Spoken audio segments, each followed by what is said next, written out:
దేవుని నామానికి మహిమ కలుగును గాక. ప్రియ దేవుని బిడ్డలారా, ప్రతి ఉదయకాలం ఈ దినం దేవుని వాగ్దానం చూస్తూ దేవుని నామాన్ని మహిమపరుస్తున్న ప్రతి దేవుని బిడ్డలందరూ ప్రత్యేకమైన వందనాలు. దేవుని బిడ్డలారా, మీ అందరూ బాగున్నారా? ప్రతి ఉదయకాలం ఎంతో చక్కగా ఆత్మీయంగా దేవుడే మనతో మాట్లాడుతున్నాడు కదా.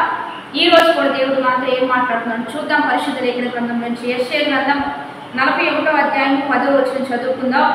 నీవు నా దాసుడు కనియు నేను నిన్ను ఉపేక్షింపక ఏర్పరచుకుంటుననియు నేను నీతో చెప్పినదంతయు నీవు తోడై ఉన్నాననియు భయపడకము నేను నీ దేవుడినై ఉన్నాను, దిగులు పడకము నేను నిన్ను బలపడుతును, నీకు సహాయం చేయవాడని నేనే, నీటి అను నా దక్షిణ హస్తముతో నిన్ను ఆదుకొందును. ఈరోజు దేవుడు మనతో మాట్లాడుతున్నాడు. దేవుని బిడ్డలారా, నీకు సహాయం చేయ దేవుడిని నేనే, భయపడొద్దు, దిగులు పడొద్దు, అధైర్యపడొద్దు, నీతి అను నా దక్షిణ హస్తం నిన్ను ఆనుకోబోతుంది. కాబట్టి నీవు నా దాసుడు అని, నా కుమారుడు అని, కుమార్తె అని నీవు గుర్తెరిగి ప్రతి విషయంలో నీవు ధైర్యంగా ముందుకు కొనసాగాలని దేవుడే ఈరోజు మనతో మాట్లాడుతున్నాడు. కాబట్టి ఏ భయముతో, ఏ దిగులుతో, ఏ వేదలతో, ఏ యొక్క కలివిలితో ఒకవేళ కృంగిపోతున్నారు దేవుని బిడ్డలారా, ఈరోజు దేవుడే మనతో మాట్లాడుతున్నాడు. ఏ భయము మీకొద్దు, ఏ దిగులు మీకొద్దు, దేవుని హస్తమే మీకు తోడయండి, మిమ్మల్ని బలపరిచి మిమ్మల్ని నడిపించిపోతూ ఉంది. ప్రతి విషయంలో మీకు నేర్పిస్తూ ఏం చేయాలో, ఎలా నడవాలో, ఎలా ముందు కొనసాగాలో ప్రతిదీ దేవుడే మీకు తోడై ఉండి ఆయన దక్షిణ హస్తం మిమ్మల్ని ఆనుకోబోతూ ఉండగా దేవుని బిడ్డలారా, ఆయన హస్తం ఎన్నో గొప్ప కార్యాలు జరిగించింది.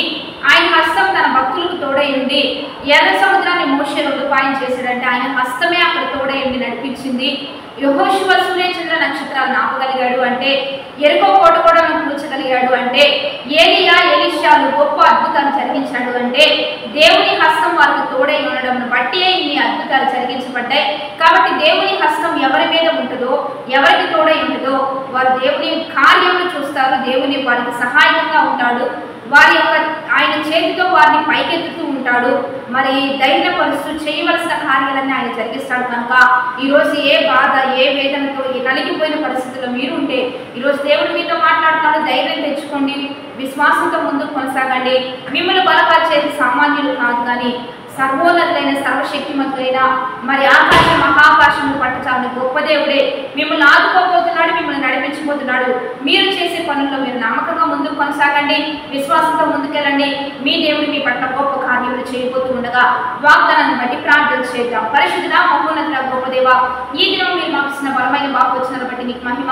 ఎంతమంది బిడ్డలు ఈ వాగ్దానం చూస్తున్నారో వారి దిగులను, వేదనను, కృంగుదలను, వారి కుటుంబంలో వస్తున్న ప్రతి ఒక్క అవరోధాలను తొలగించి వారి పట్ల గొప్ప కార్యాలు జరిగిస్తూ మీరే తోడుండి దక్షిణ హస్తాన్ని పంపిస్తూ ఆదరిస్తూ గొప్ప కార్యాలు జరిగిస్తూ వారి వృత్తుల్లో, వ్యాపారాల్లో, చేతి పనుల్లో, ఉద్యోగంలో, చదువుల్లో, కుటుంబాల్లో, సేవల్లో, సంఘాల్లో, సమాజంలో గొప్ప కార్యాలు జరిగిస్తూ వారి నామాన్ని హెచ్చిస్తూ మీ ఘనమైన నామానికి మహిమ తెచ్చుకోమని ప్రభువైన యేసుక్రీస్తు నామం పేరిట అడిగి వేడుకొని ప్రార్థిస్తున్నాము గొప్ప తండ్రి, ఆమేన్. కాబట్టి దేవుని బిడ్డలారా, మంచి లైక్, షేర్, కామెంట్ చేస్తూ దైవికంగా సిద్ధపడదాం.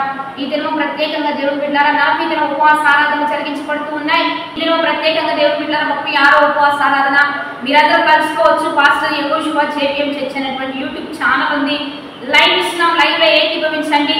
ఒకవేళ రావాలనుకుంటే నవంబర్ 9th దేవుని బిడ్డలారా చివరి ఉపవాస ఆరాధన మరి ప్యారలీ పట్టణంలో జేపీఎం మినిస్ట్రీస్ యొక్క చర్చి ప్రాంగణంలో ఈ ఆరాధన జరిగించబడుతూ ఉన్నాయి. చక్కగా రండి, కలుసుకోండి. మనందరం దేవుని నామాన్ని మహింపరుస్తూ దైవికంగా దీవించబడదాం. ఆమేన్.